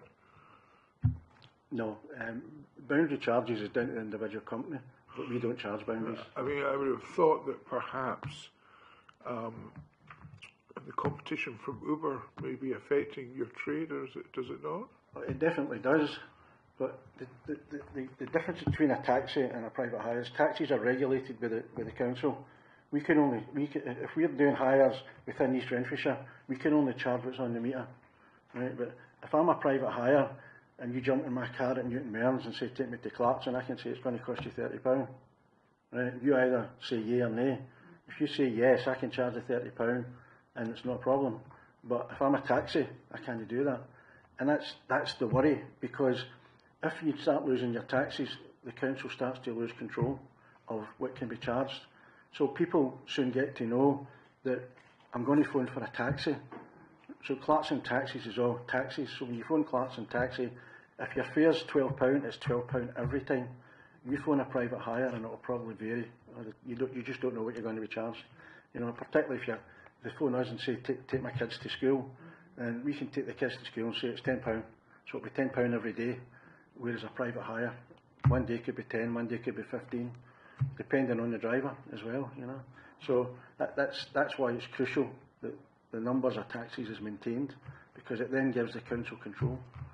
You know, there used to be a rule that I don't know if it still stands, that every taxi in East Renfrewshire, every hire had to begin or end in East Renfrewshire. Then you had to use your meter for every hire that began and ended in East Renfrewshire.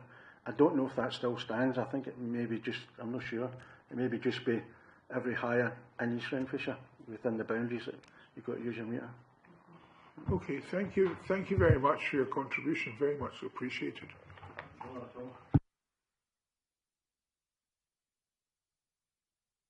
John Paul Duffy to come forward now, please.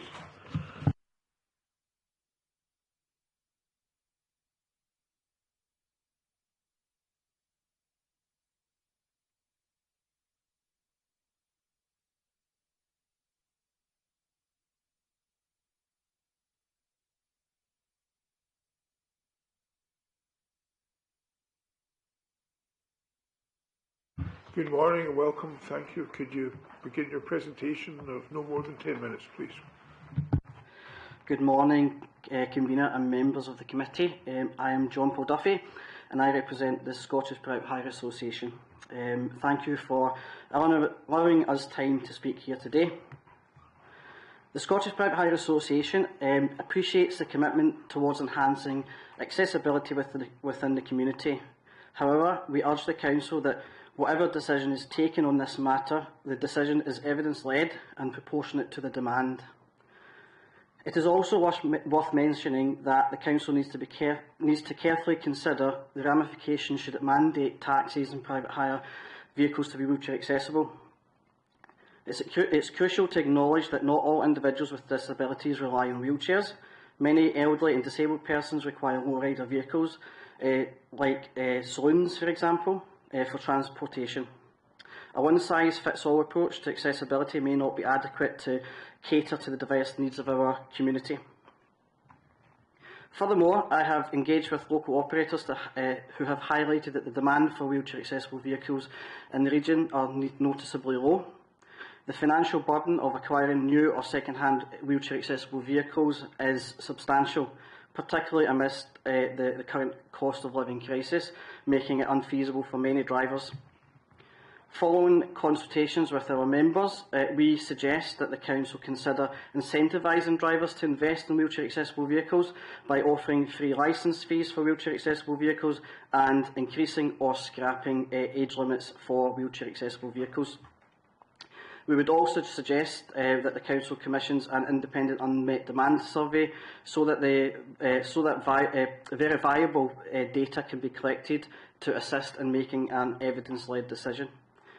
So to conclude, the Scottish Private Hire Association advocates for a balanced approach that considers both accessibility needs and the financial constraints faced by drivers, ensuring that any decision made is proportionate and reflective of the actual demand in the region. Thank you for your time.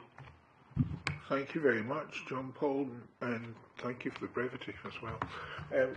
Provost, would you like to start questions, please? Thank you very much. Hello, John Paul. Right, the aspect of scrapping age limits, how would that do with Les, as we heard from the previous speaker, if it's an older car? How would it, for taxis going into Glasgow, for example? Yeah, so if they want to service Glasgow city centre, then they would need to be less compliant. There's no way around that. So when you're making a decision on what vehicle to buy, then you need to keep that in mind. The reason I'm suggesting scrapping age limits for specifically just for wheelchair accessible vehicles is to incentivise drivers from purchasing them.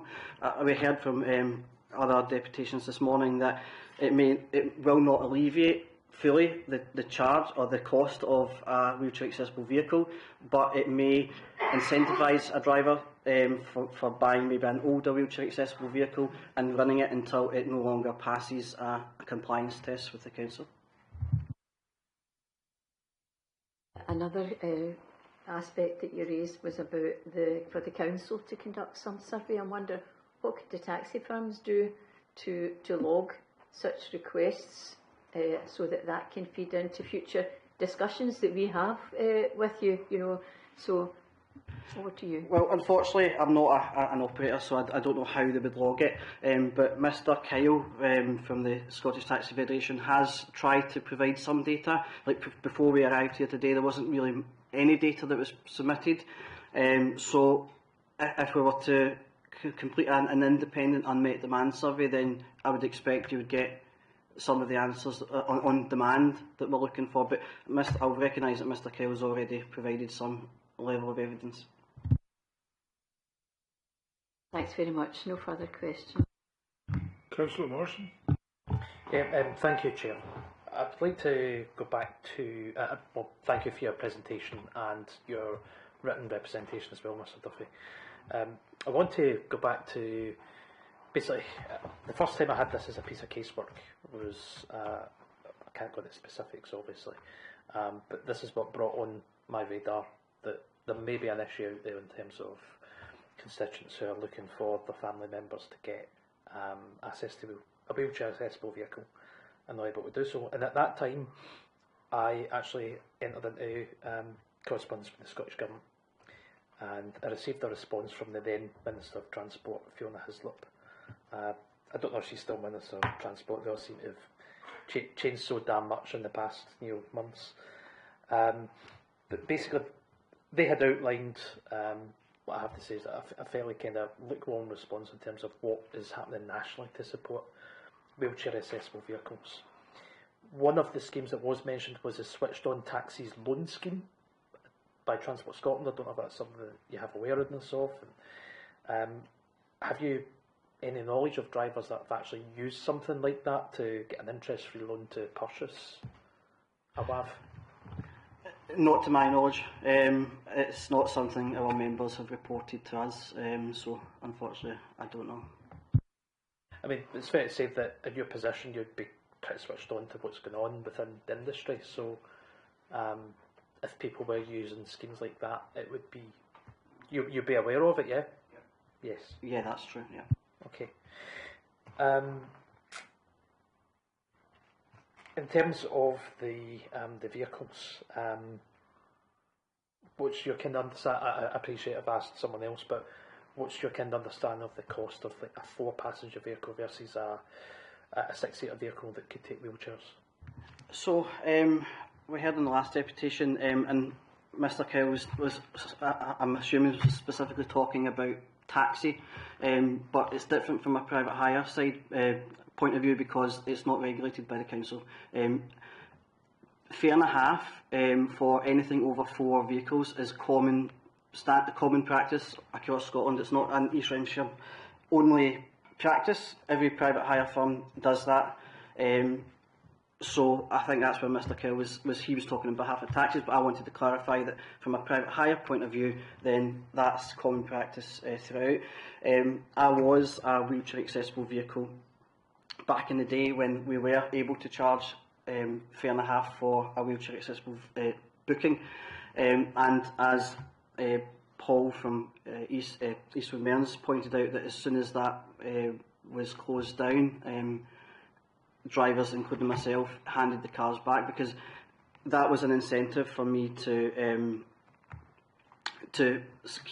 keep servicing my car, keep the upload, keeping my car going. When that was removed, it made it more difficult to keep it on the road. I suppose my question there, Mr Duffy, is who removed that ability? I believe it was the council. I believe it was highlighted that it may have breached a Disability and Equality Act. To the top of my head, I don't know exactly who removed it, but I believe it was the council. Chair, I think it would be quite good to have officer input into that, just to clarify if it was the council who changed the policy on that or not. My understanding was it was when we heard the evidence from the owner of Eastwood Mearns, that was a company decision. Yeah, sorry, Chair. If I could assist, I think the committee's already heard that the council doesn't control private hire rates. We do control taxi rates, and this committee has in fact set taxi fares in the past, but you don't set private hire fares. So I'm assuming that the decision to cut the 3.5 for private hires was a company decision. it may well have been based on discussions with the council around potential discrimination issues, but ultimately the decision would have been a decision of the individual companies to cut their own rates. Yes. Full understand that, but I appreciate you representing the drivers themselves. So if a decision was made as a company policy, you wouldn't have been round the table as such when that decision was made, but it's your drivers who are basically bearing the impact, it's your members that are bearing the impact of that. Is that fair to say? Absolutely. Unfortunately, the Scottish Private Hire Association didn't exist back then, so we weren't able to represent anybody at that time, but it certainly has impacted the number of wheelchair accessible vehicles that are licensed now, and yeah, it's probably a direct impact of that policy changing or being enforced. Is why the numbers have come down. So yeah, no, that's appreciate your answers, and I think it's in particular noteworthy that the SPHA didn't exist at that time. Otherwise, perhaps representations could be made at that time on behalf of your members. But I'll conclude my questions there. Thanks, Chair. Oh. Thank you, Councillor Morrison. I just have one small point to clarify with you, John Paul. You mentioned the incentive of a licence fee reduction of £300. I would have thought that £300 is a drop in the ocean compared to the 80,000 for a wheelchair accessible vehicle. Is that just a general comment? You'd like to see the licence fee go? Or are you serious that this is makes a difference between the purchase or not of a wheelchair accessible vehicle? So what I'm saying is, we're trying to think of ways of making things more attractable for people to buy these vehicles. So rather than mandating that new licences must be wheelchair accessible or vehicles over able to carry 4 passengers, rather than mandating them to be wheelchair accessible, we're trying to think of other ways to make it more attractive for drivers to buy those vehicles. Yeah, absolutely, it's a drop in the ocean, which is why I would then recommend dropping age limits as well, because that means you can buy an older vehicle that's also cheaper and run it for as long as it's continuing to pass a compliance test. And that would be my kind of way that I would do it. And I've also suggested to the council at the last forum meeting that we had that East Renfrewshire doesn't have a Hackney policy, a Hackney vehicle policy. It has a taxi licence policy, but it doesn't have a policy for vehicles, for Hackney vehicles, but the purpose-built vehicles, just to be clear, so the black Hackney. So my suggestion was to possibly look at Glasgow's definition of what a Hackney vehicle is and look at their age limit policy around that and adopt it to our council as well, because in Glasgow a Hackney purpose-built Hackney vehicle doesn't have an age limit on it, and that would make it more attractable to taxi drivers to buy a Hackney vehicle, which is then able to carry wheelchair accessible vehicles, wheelchair accessible passengers. So it's just thinking outside the box, thinking of other ways we can assist on potentially getting the wheelchair accessible numbers up. Okay, thank you for clarifying. Obviously, older vehicles would mean higher maintenance charges as well, or higher maintenance costs. So, okay, I hear what you say. Thank you very much. Thank you. That's you. Thank you. Thank you. Could I ask Mr. Brian Lecker to come forward, please?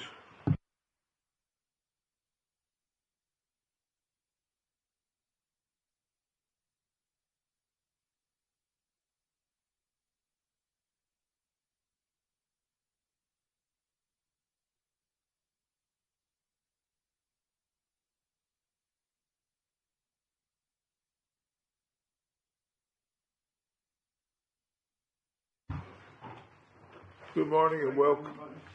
Yeah, good morning, Mr. Lecker. Welcome. And thank you for your patience. Could you make your presentation? Could it be 10 minutes or less, please? Hi, I've worked in the taxi industry for quite a lot of years, probably 1991 I started. I have worked as a controller within the industry, in the office, answer the phones, based on the amount of people that actually need a wheelchair licence. The numbers are minuscule, and I mean, you're probably talking around one hire a week, and based on that, I think if the council implement a quite harsh, every vehicle must be wheelchair, I think it will have severe effects. I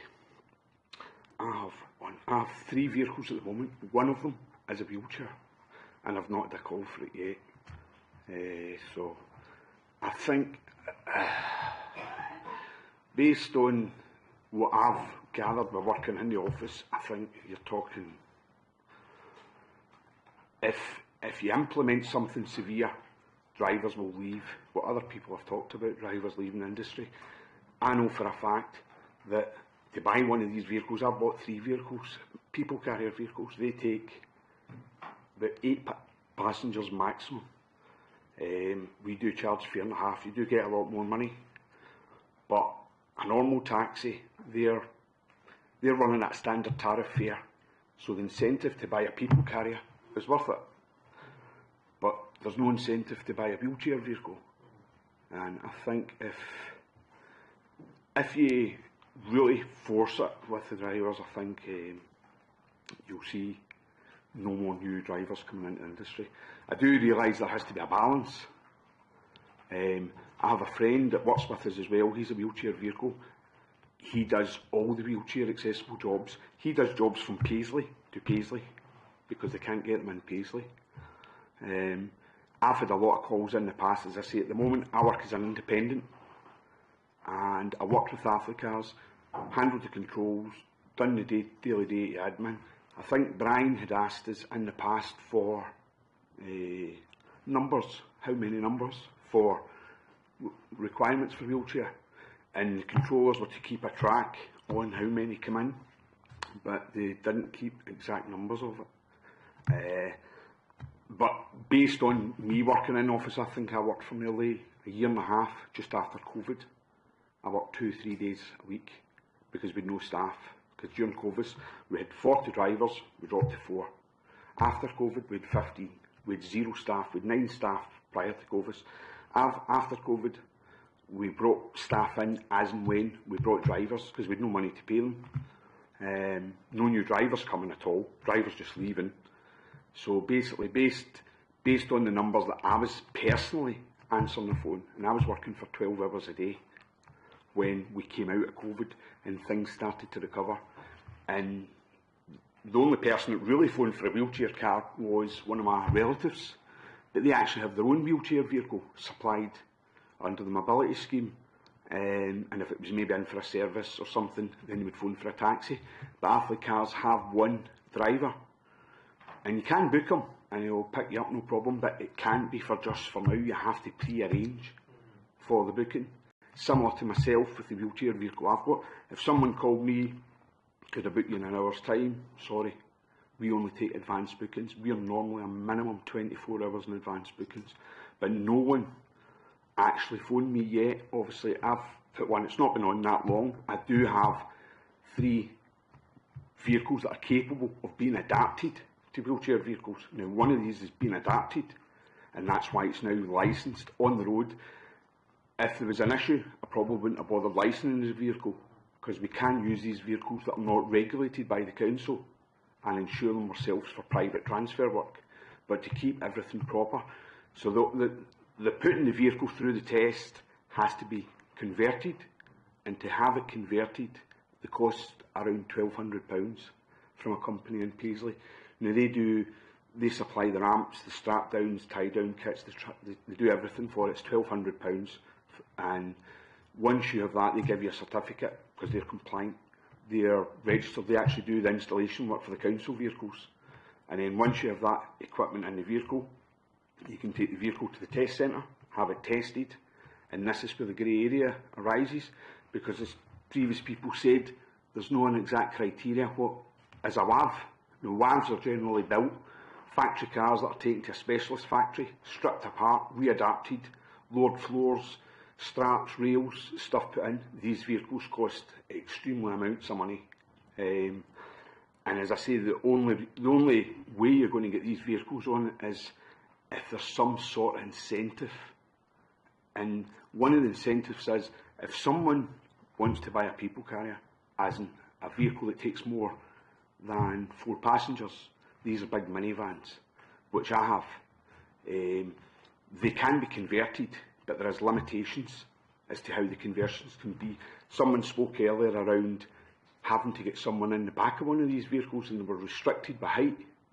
And this can be a problem because the floors are quite high up on the vehicle, and you've got a roof, so you've got a certain height, and there's no defined what this should be within the council's policy.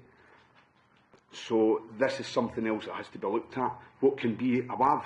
Does it have to be a factory built WAV, which is really expensive, or does someone buy an 8-seat minibus, take it for the £1,200 conversion and get a free licence and get a free test and get some incentives, you know, to put it through the vehicle?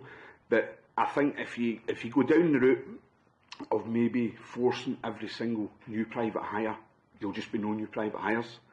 So what you'll find is the numbers will drop, and even the able-bodied people that are still getting taxis, as well as the people that have learning difficulties. My neighbours get taxis every morning to school, and specialist taxis come for them as well. But these numbers will drop, so but there has to be a balance, and I think the balance is going to have to be the council are going to have to sit down, speak to lots of different people, and try and get where are you going to find the balance to keep these people happy, because just forcing that on the taxi companies it'll affect everyone. And I've read through all the paperwork, spoke to other people about it, everybody's of the same opinion. You have to find a balance, and it's for the council to find the balance. And I've got ideas which I think should do it, and one of them is, if the council were saying, which we've talked about before, if you buy a vehicle capable of taking more than 4 passengers, then it has to be converted. Whether it's already converted or whether it gets converted. And it's £1,200 to get that converted. So if there was funding made available to the driver for that £1,200 and the free licence and the free test, because it's costing the council nothing. So if some of the disabled groups that get the funding, that get lots of money for different projects, some of that money could be allocated to the council to be put aside to pay for this. The council could forgo the fees for the licence and the test to make the incentive, and it's the only way you're going to do it. There is a lot of people at Eastwood Mearnsey, they've got 20 odd people carriers on at the moment. That's quite a lot of vehicles, considering none of them are wheelchair converted, because there's no incentive. The guy's not going to go out and spend £1,200 to get a vehicle. I've spoken to people within the council, nobody that's in here to do, but within other branches of the council, and say, why would you bother getting a wheelchair conversion done? Because there's no incentive. And there isn't. But if the incentive was there, was it's free to get it done because there's funding made available, and you get a free licence and a free test, because you've got your licence, your test, you've got your badge. The insurance, as they spoke before, my insurances have all went up. I've got 3 insurances running, they've all went up by £500 each just on renewal there, because these bigger vehicles cost us a lot more money. The road tax, my road tax is £600 a year. I have a surcharge for 5 years on a brand new car.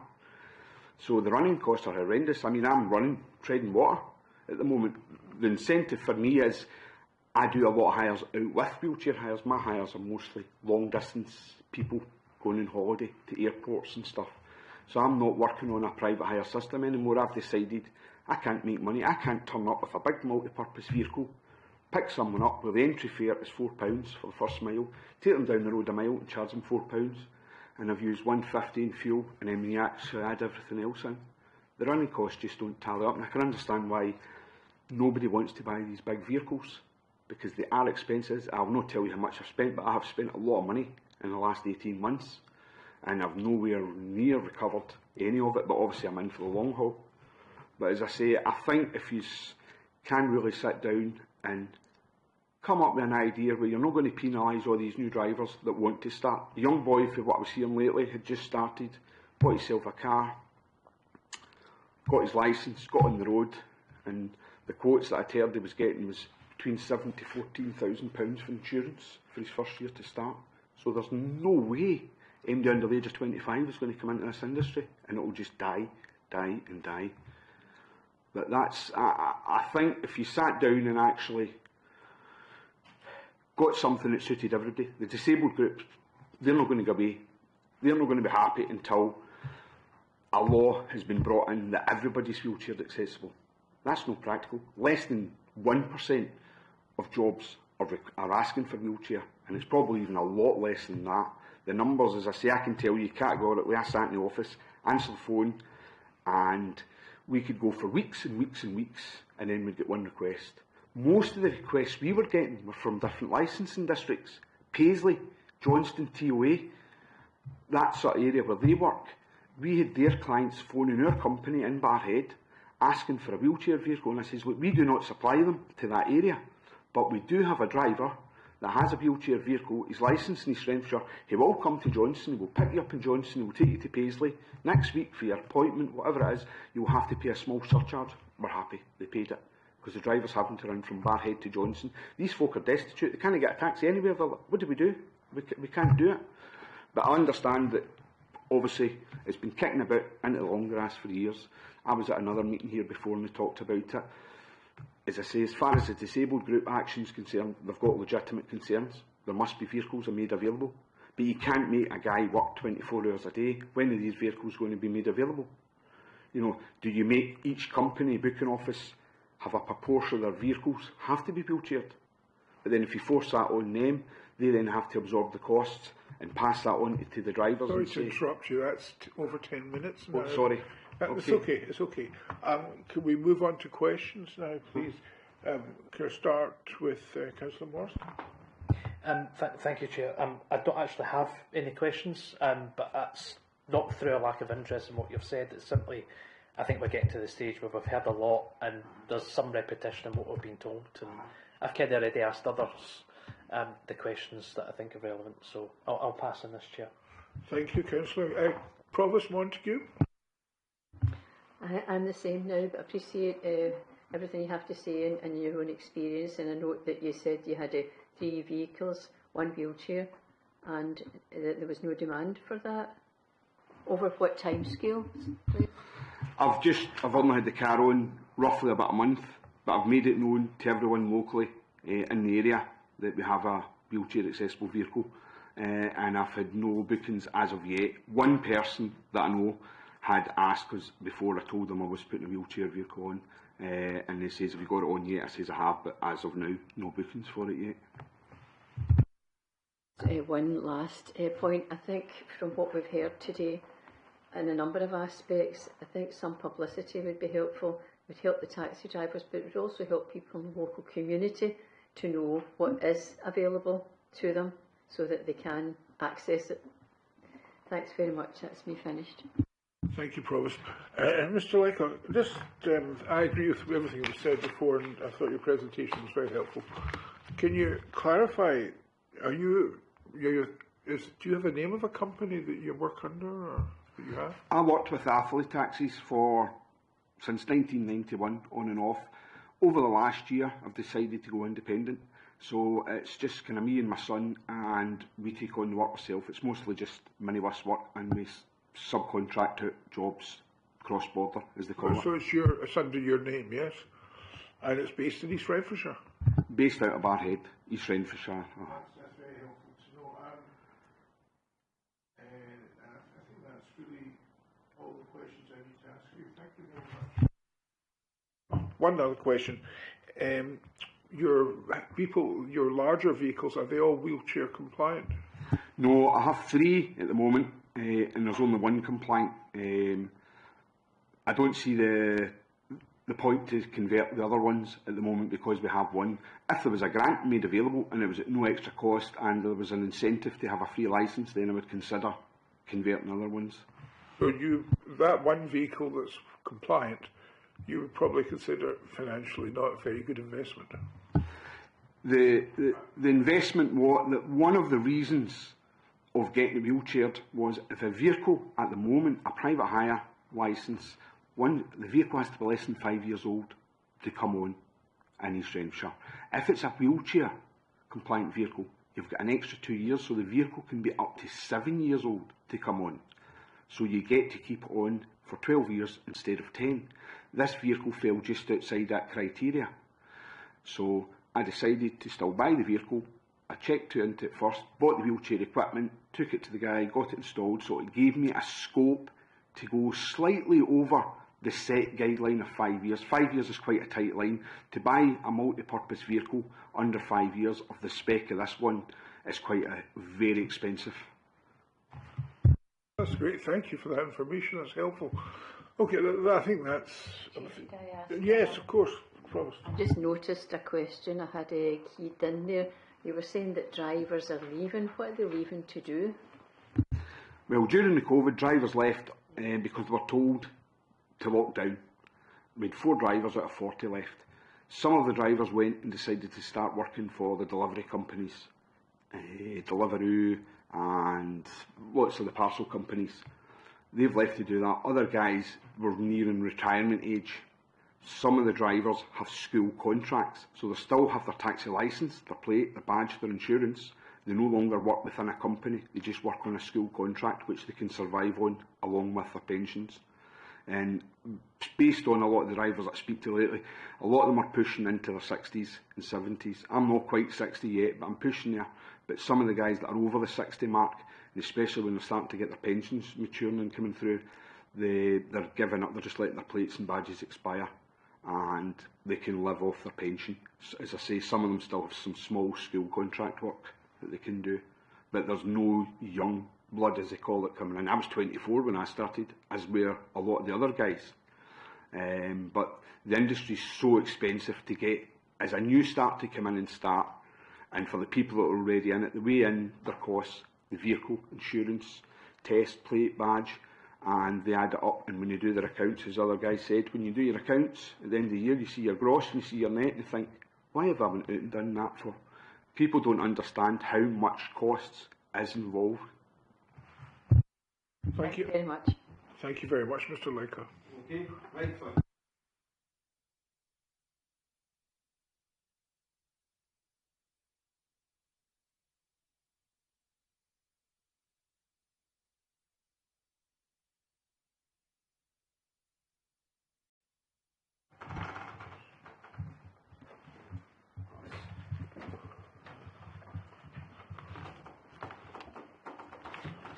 That concludes. I thought that concludes the public part of the meeting, I think. That we could go through to the members' lounges. There's nobody online. Absolutely. If that suits everybody.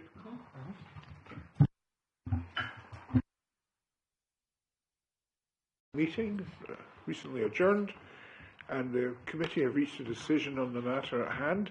I'd like to call on the clerk, Jerry Mahon, to announce that decision for the record.